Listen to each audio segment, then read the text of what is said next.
So I want to talk to you about your image, what you're projecting and protecting.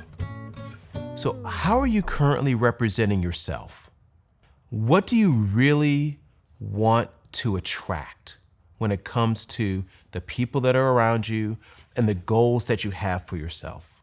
I was told this story from one of the executives from an NFL team that I was doing some work with, and they told me about a $7 million mistake from someone that was not taking care of the relationships that were around them.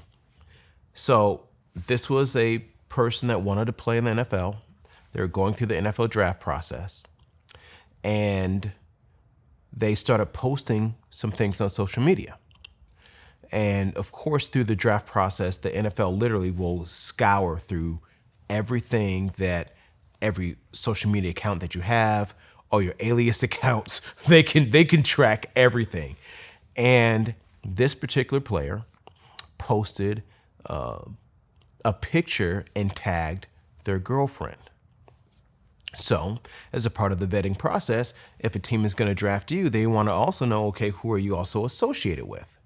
So they then began to do some research on the girlfriend. Well, in their research, they found out that this girlfriend has had a history of making false claims to domestic violence. Now, domestic violence is a real thing. It's a real issue that we want to make sure people are taken care of. But in this case, this young lady had at least 3 times had called the police on former boyfriends. All the cases were thrown out. It was always just a thing of she was mad at the time and wanted to get them in trouble. But it was always just a hot mess of obviously having to go through all of that. So one time is one thing. 3 times, there's a pattern. So what did the team do? This player was projected a first-round draft pick. Worst case, second round. This player didn't get drafted until the 7th round. That was a $7 million hit because of the wrong people around them that he didn't assess or track. So what I want you to do is I want you to think about, okay, how am I projecting not just myself, but the people that are around me? What do they do to help me towards my goals? Or are there certain perceptions that they have that could be hindering what I'm trying to do? You've heard the phrase, birds of a feather will flock together. So if you know your friends might be sketchy, or you have some friends that might be doing things that aren't really in alignment with your visions and with what your goals and the things that you say you want to do, you're going to have to make the decision about who you truly want to be associated with. You are going to have to be the one to manage your social media. If you have professional goals, if you have, even for students that want to go to college, the first thing colleges are going to do is scour your social media to see who are we going to be bringing on campus. If I want to have this promotion and I want to have these career aspirations, the first things people are going to do is, what have you posted? How are you projecting yourself? So what are you projecting? What are you posting on your social media that is either enhancing and supporting what it is that you want to do and is going to attract the right people around you? Or are there things that you're posting or things that your peers are posting that could be negatively impacting what you want to do? Another thing I want you to assess is what's in your feed. It's amazing that your social media accounts call it a feed for a reason, because it's feeding your heart, it's feeding your eyes, it's feeding your spirit specific things.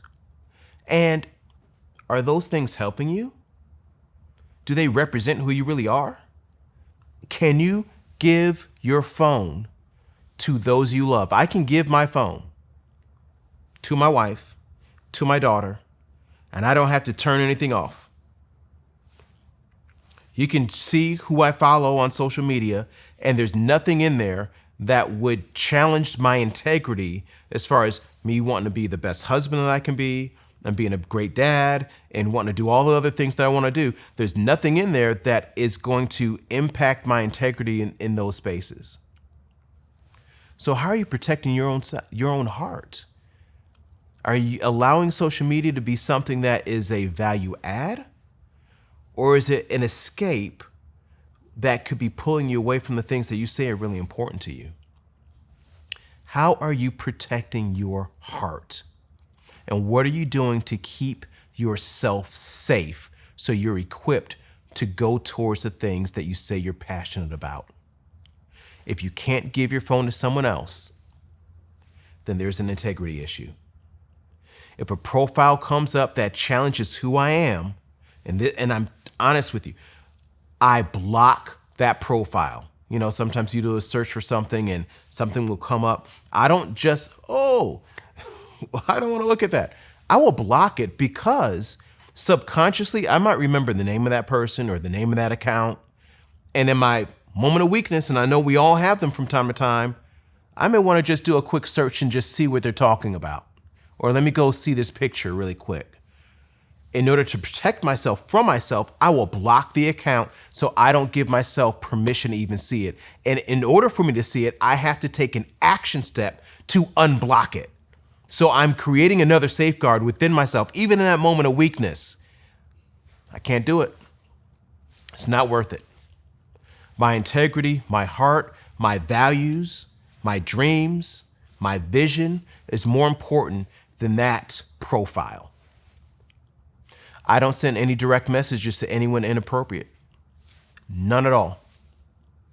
I'm not going to open up that Pandora's box. And there's so many situations where people get caught up in that. Now there's a screenshot of something. Now you're trying to accomplish this goal, but now this stuff comes up that detracts you from what you really want to do. Remember, the Titanic didn't sink because of the stuff that you can see above the water. It sank because of that big iceberg that you couldn't see under the water. And that's really your character. Who are you beneath the surface that nobody else can see? And if I can manage that effectively, I can now attract the right people that can help me accomplish those things. And I'm going to have like-minded people that also have similar hearts, passions, and desires to want to also live a life of integrity as well. Here's another huge rule. Never post when you're emotional. Ever. There's so many times where I have wanted to don't do it. Don't do it. Don't do it. Don't post when you're emotional. Wait. And in fact, some things don't have to be said. I love this one in Proverbs. It says, even a fool appears wise when he keeps his mouth shut. I'm just going to be really wise and just be like this. I may ask a friend before texting something.